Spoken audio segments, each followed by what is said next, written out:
अच्छी बात का मजाक उड़ाती है, उसके बाद उसका विरोध करती है और आखिर में जाकर के उसे स्वीकार कर लेती है।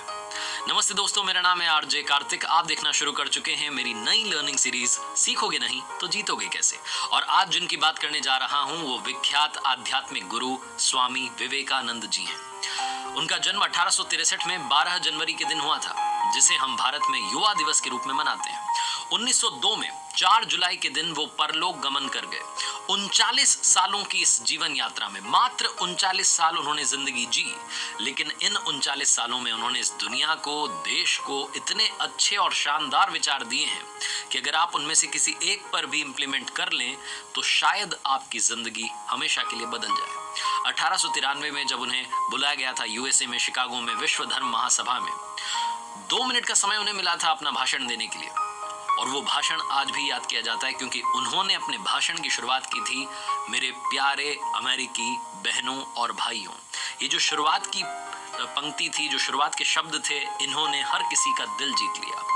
यूरोप में, अमेरिका में, अपने देश में, भारत में, सब जगहों पर सनातन धर्म की आवाज को पहुंचाने के लिए, सनातन धर्म की जो सोच है उसे पहुंचाने के लिए स्वामी विवेकानंद जी ने रामकृष्ण मिशन की स्थापना की थी, जो कि आज भी अपना काम कर रहा है। वो अपने गुरुदेव रामकृष्ण परमहंस जी के सबसे प्यारे शिष्य थे। उनसे सीखने के लिए बहुत सारी बातें हैं, लेकिन वो 5 बातें, बड़ी 5 बातें जो हर किसी को सीखनी चाहिए। आइए बात करते हैं उनकी 5 learnings from Swami Vivekananda ji. Learning number 1, सीखने वाली सबसे बड़ी बात जो स्वामी विवेकानंद जी से है वो है इंसान के अंदर दया का भाव होना चाहिए, दूसरों की मदद करने का भाव होना चाहिए। एक छोटी सी कहानी है और मुझे बहुत पसंद है।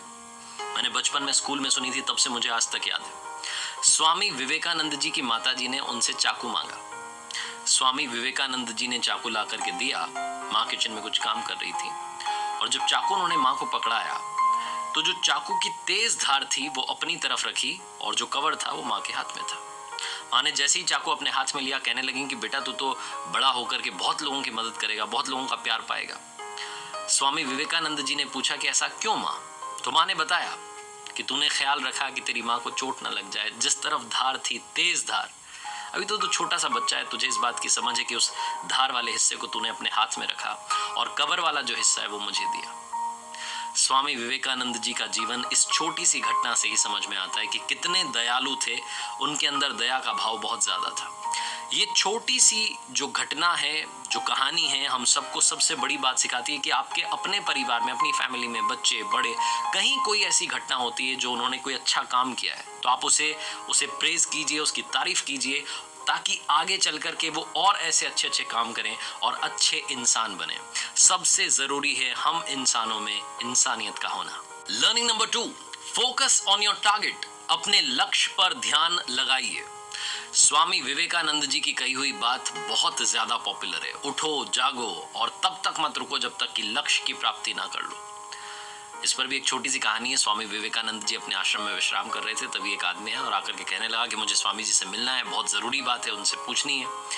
स्वामी जी जब जगे तो उनके चरणों में गिर गया और कहने लगा कि मुझे समझाइए, जिंदगी में कैसे अपनी मंजिल तक पहुंचूंगा, मैं सक्सेसफुल नहीं बन पा रहा हूँ, जो चाहता हूँ वो मिल ही नहीं रहा है। स्वामी जी ने तब उस व्यक्ति से कहा कि एक काम करो, ये मेरा पालतू कुत्ता है, इसको थोड़ी देर के लिए घुमा करके लाओ, फिर तुमसे बात करते हैं। वो जो व्यक्ति था वो उस कुत्ते को लेकर के घूमने के लिए गया।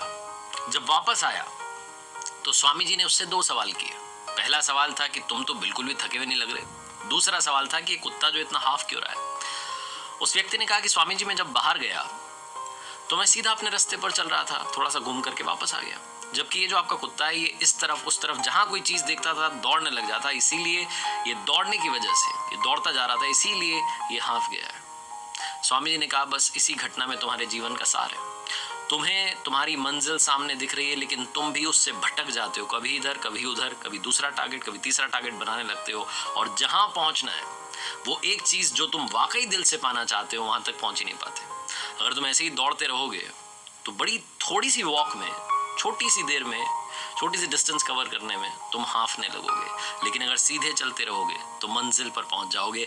ये कहानी, ये घटना भी यही सिखाती है कि जिंदगी में अपने गोल की तरफ फोकस कीजिए, डिस्ट्रैक्ट मत होइए। कई बार हम दूसरों की बातों में आकर के ऐसा सोचते हैं कि इसने तो इस फील्ड में अपना नाम कमा लिया, मुझे भी इधर ही जाना चाहिए। बहुत जल्दी डिस्ट्रैक्ट हो जाते हैं, फिर पता चलता है कि वो हमारे काम का नहीं था और जहां हम जाना चाहते थे वहां जाने के लिए देरी हो गई। लर्निंग नंबर 3, सीखने वाली तीसरी सबसे जरूरी और सबसे बड़ी बात।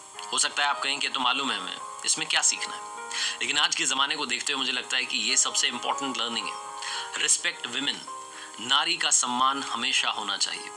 स्वामी विवेकानंद जी की एक घटना है, वो देश विदेश में प्रचार कर रहे थे सनातन धर्म का और लगातार अपनी बात रख रहे थे, उपदेश दे रहे थे।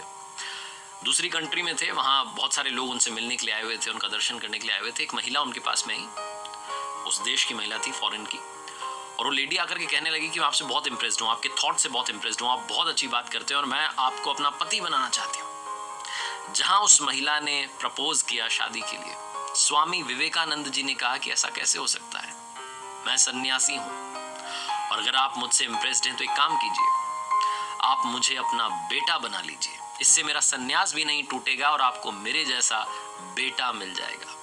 जहां उन्होंने ये बात कही, वो महिला स्वामी जी के चरणों में गिर गई और कहने लगी कि वाकई में आप ईश्वर के समान हैं, ऊपर वाले के समान हैं, जो कभी भी अपने धर्म के रास्ते से विचलित नहीं होता, डिस्ट्रैक्ट नहीं होता।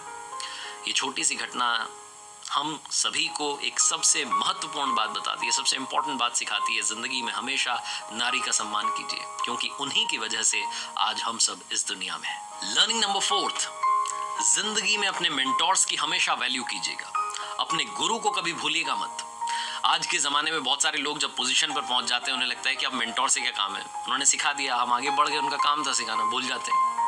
हम ये भूल जाते हैं कि मेंटोर वही है, वो गुरु वही है जिसने हमें रास्ता दिखाया, रास्ते पर चलना सिखाया, और मंजिल तक अगर हम पहुंचे हैं तो गुरु का सबसे इंपॉर्टेंट रोल है। स्वामी विवेकानंद जी अपने गुरुदेव रामकृष्ण परमहंस जी के लिए जिंदगी भर समर्पित रहे। हर पल हर श्वास को उन्होंने गुरुदेव की सेवा में लगा दिया था, समर्पित कर दिया था, 100% डेडिकेशन था।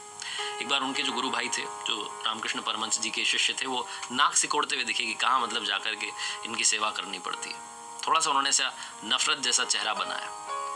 तो उस दिन से स्वामी विवेकानंद जी ने कहा, मैं बाकी सारे साथियों को भी पाठ पढ़ाऊंगा। जो गुरुदेव की थूकदानी थी, जिसमें कभी कफ होता था, कभी ब्लड होता था, उस सबको वो बाहर जाकर के साफ करके लाते थे, बर्तन को वापस रखते थे। हर चीज से गुरुदेव की वो प्यार करने लगे, हर चीज में वो अपने गुरुदेव को देखने लगे, हर पल हर श्वास को उन्होंने गुरुदेव की सेवा में लगा दिया था। रामकृष्ण परमहंस जी जब अपनी जिंदगी की आखिरी सांसें ले रहे थे, जब जीवन के अंतिम क्षणों में थे, बहुत ज्यादा उनकी तबीयत खराब रहने लगी थी, उस वक्त भी अपने गुरुदेव के साथ रहते थे स्वामी विवेकानंद जी। ये वो समय था तब जबकि इनके खुद के परिवार का समय सही नहीं चल रहा था, इनकी फैमिली कंडीशन ठीक नहीं थी, तब भी अपने परिवार को छोड़कर अपने गुरु के प्रति लगे रहते थे, हर वक्त उनके लिए उनकी सेवा में हाजिर रहते थे। स्वामी विवेकानंद जी, जिनका मानना था कि मेरे गुरुदेव का जो अस्तित्व है उसको मुझे पाना है, उसमें विलीन होना है, और उसमें विलीन होकर के इस पूरी दुनिया में जो स्पिरिचुअलिटी है उसका प्रचार प्रसार करना है। लर्निंग नंबर 5, इंटेलिजेंट बनिए लेकिन ह्यूमर का साथ मत छोड़िए, हंसी मजाक करना मत भूलिए, क्योंकि कई बार हम बहुत सीरियस हो जाते हैं जिंदगी में, भूल जाते हैं कि हमने हंसना भी है, हमारी हंसी बहुत इंपॉर्टेंट है। स्वामी विवेकानंद जी एक बार विदेश में एक रेस्टोरेंट में डिनर कर रहे थे, उनके साथ में एक फॉरेन ऑफिसर भी बैठा हुआ था, और वो कहने लगा कि मैं किसी भी ऐसे रेस्टोरेंट में खाना नहीं खाऊंगा जहां पर कि एक सुअर और एक चिड़िया साथ बैठे हो। तो स्वामी विवेकानंद जी ने कहा, तो आपका मतलब है मैं उड़ के चला जाऊं? ये जो बात उन्होंने कही, हर कोई वहां पर ठहाके लगाने लगा, एक लाफ्टर का माहौल बन गया।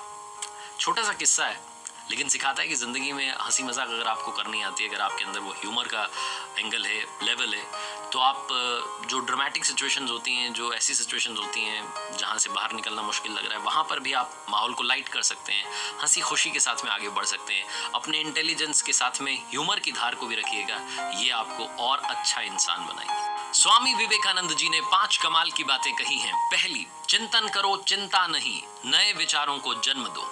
दूसरी, एक समय पर एक काम करो और उस काम को करते समय अपनी आत्मा को उसमें झकझोर दो, पूरी ताकत के साथ उस काम को करने में लग जाओ।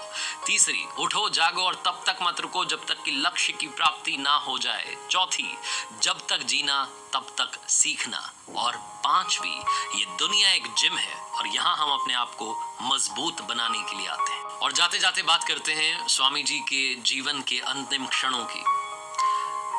अपने जीवन के आखिरी दिन उन्होंने शुक्ल यजुर्वेद की व्याख्या की और कहा कि एक और विवेकानंद चाहिए ये समझने के लिए कि इस विवेकानंद ने अब तक क्या किया। उनके शिष्य कहते हैं कि 4 जुलाई 1902 को जो आखिरी दिन था स्वामी जी का इस दुनिया में, उस दिन भी उन्होंने अपनी दिनचर्या को बदला नहीं। सुबह सुबह 2-3 घंटे ध्यान किया और ध्यान में ही उन्होंने महासमाधि ले ली। बेलूर में गंगा किनारे चंदन की लकड़ियों पर उनकी अंत्येष्टि की गई।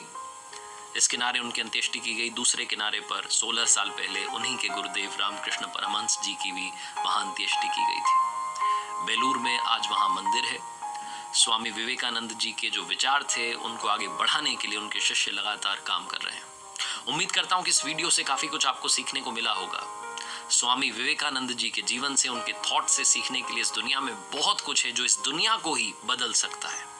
जाते जाते बस यही कहूंगा जो हमेशा कहता हूं, ऊपर वाले के आशीर्वाद के साथ, अपनी सच्ची मेहनत के साथ और अपनों के प्यार के साथ कर दिखाओ कुछ ऐसा कि दुनिया करना चाहे आपके जैसा। याद रखिए, हर सोमवार सुबह 9:30 बजे मेरे साथ देखिए एक नई कहानी।